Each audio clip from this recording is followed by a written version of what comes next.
Aviation is the pride of any country. Fighter jets, the pinnacle of aircraft construction, which embody the most advanced and daring technologies, always attract special attention. The U.S. is undoubtedly a leader in aircraft construction in general and in producing the most advanced fighter jets that allow the country to dominate the skies.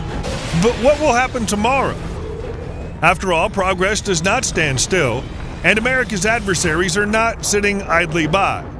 In this video, we'll discuss how we see the American fighter jets that'll defend America in the 50s and 60s of this century. Conventionally speaking, what will be the F-24 and F-36 fighter jets? Let's try to move forward a quarter of a century. The world's first fifth-generation fighter jet, the F-22 Raptor, is the pride of the United States, clearly demonstrating its power, scientific, and engineering genius. The second stealth fighter, F-35, is usually more scolded than praised.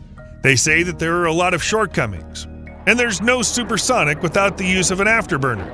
And the combat range is small and other. But at the same time, more than 1,000 units of this airplane with different modifications have already been produced, while the F-22 is only less than 200 units. Why is it so?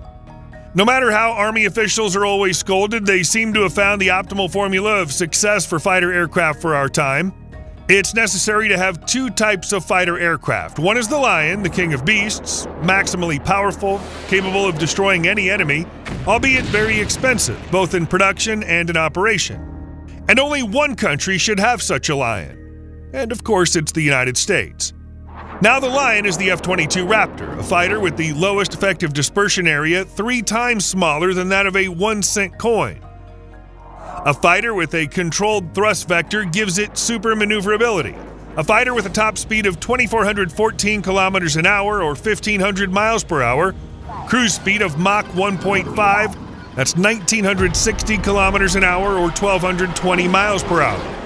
Combat range is 759 kilometers, or about 472 miles, including maneuvering and return to base. The second type of fighter is not as advanced, but inexpensive to produce and maintain, which, without fear of disclosure of critical technologies, can be sold to its partners and thus pay off both the workhorse and the Lion. Of course, in this workhorse, you recognize the current F-35 Lightning II. We're sure that the concept of two fighters will be transferred to the new fighters, which we'll conventionally call F-24 and F-36. Let's say at once why F-24 and not F-23. Aviation fans probably remember the brainchild of Northrop Grumman, the YF-23, which lost to the YF-22, which later became the famous F-22 Raptor. Many are still not reconciled with this choice of the Pentagon and cherish the hope of reviving this unique aircraft. Therefore, we'll not touch the F-23 index. So what should the F-24 be? We'll find the answer if we turn to the program of creation of the 6th generation fighter, Next Generation Air Dominance, abbreviated NGAD. Of course, the program is secret, but the basic concepts of the aircraft are already clear. Our conditional F-24 will include stealth technologies only at a higher level, and it's not only about a more advanced radio-absorbing coating. Completely compared to the F-22 will be redesigned aerodynamic scheme. F-24 fighter will be made on the scheme of a flying wing. This will significantly reduce visibility on radar. Still, 2 vertical stabilizers, F-22, far protruding beyond the general contour of the aircraft, is a significant demasking factor. But it's very difficult to get rid of them. Without them, the airplane becomes too unstable, and even the computer cannot cope with its control. But what allows us to say that American scientists and designers can cope with this task? First, only the United States already operates airplanes built according to the flying wing scheme. These are the B-2 and B-21. No other country can create such airplanes yet.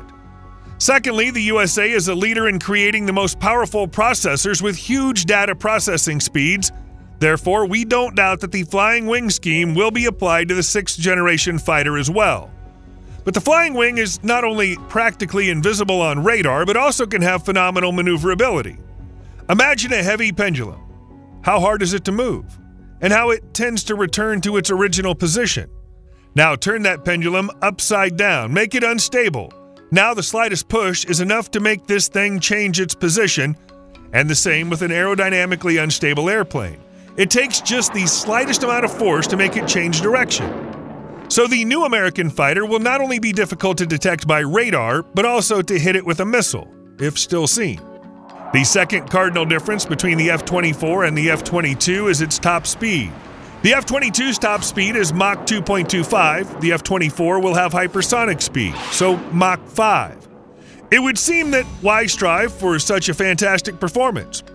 After all, it's much easier to create a hypersonic missile than a hypersonic airplane, and by the time the F-24 is on the wing, anti-aircraft missiles will be created that'll have even greater speed.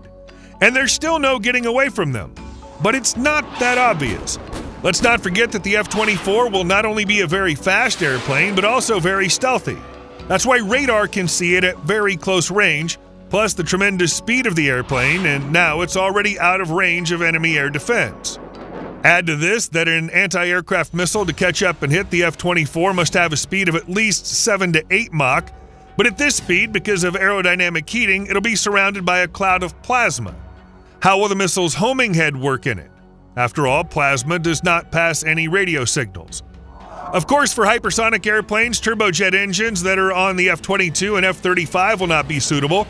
Even though they're now the most advanced in the world, the F-24 will have a combined engine that combines a traditional turbojet engine and a hypersonic direct-flow air-jet engine in a single propulsion system.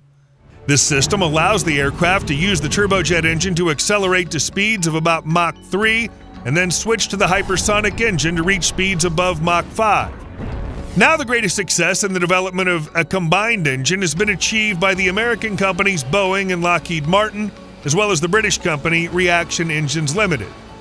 Flight tests of such an engine are scheduled for the mid-30s. It's also possible to install a rotary detonation engine, active development of which is underway in the United States, Russia, and China. If these developments are successful, a significant increase in the fuel efficiency of the new engines can be expected. This, in turn, promises either a sharp increase in flight duration or a significant increase in the speed and altitude of the aircraft, up to 40 kilometers. This can already be considered near space, and the speed of the airplane will become hypersonic. And finally, what the F-24 will be fundamentally different from the F-22 is the presence of broad weapons based on new physical principles. Yes, we're talking about lasers that can be used for missile defense or to defeat enemy targets.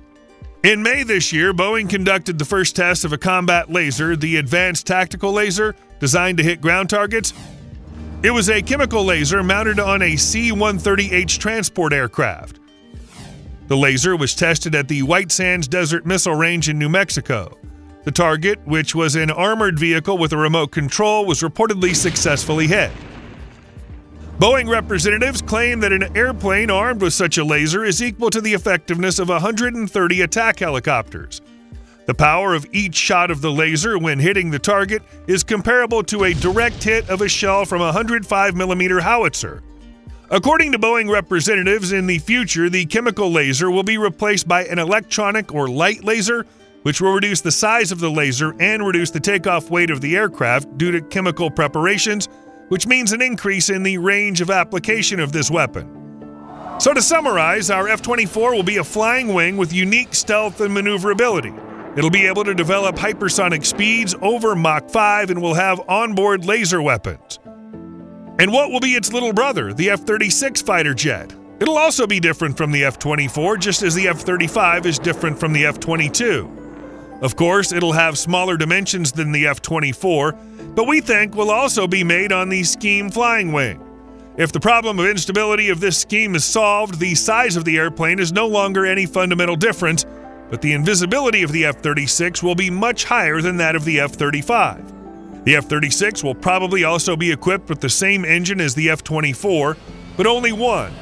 Therefore, most likely, its speed will not be hypersonic.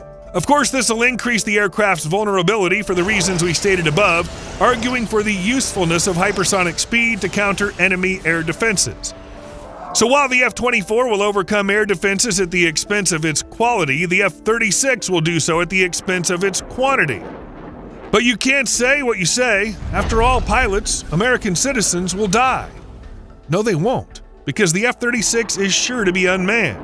And here we come to what's so much discussed when talking about these sixth-generation fighters, that it must have winged drones. Now, the F-36 will be those winged drones. U.S. Air Force Secretary Frank Kendall, speaking about the Pentagon's plans for the future of America's fighter aviation, said that the Pentagon plans to have 200 NGAD aircraft as well as 1,000 drones. Right now, there are 181 F-22 fighters and 1,000 F-35s in service. Substitute the F-22 for the F-24 and the F-33 for the F-36, and you get the numbers this Army official was talking about. Some of our viewers might object.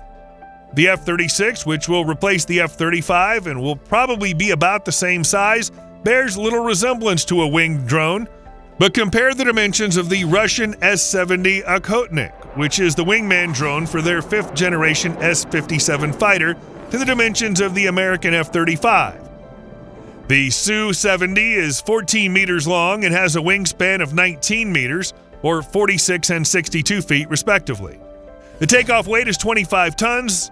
The F-35 has a length of 15.57 meters, or 51 feet, and a wingspan of 10.67 meters, or 45 feet. The takeoff weight is 25 tons. By the way, the Su-70 is designed as a flying wing. What do you think American fighters will be like in 20 to 25 years? Share your thoughts in the comments below. Don't forget to give us a thumbs up and subscribe to our channel for more content on modern weapons. See you soon.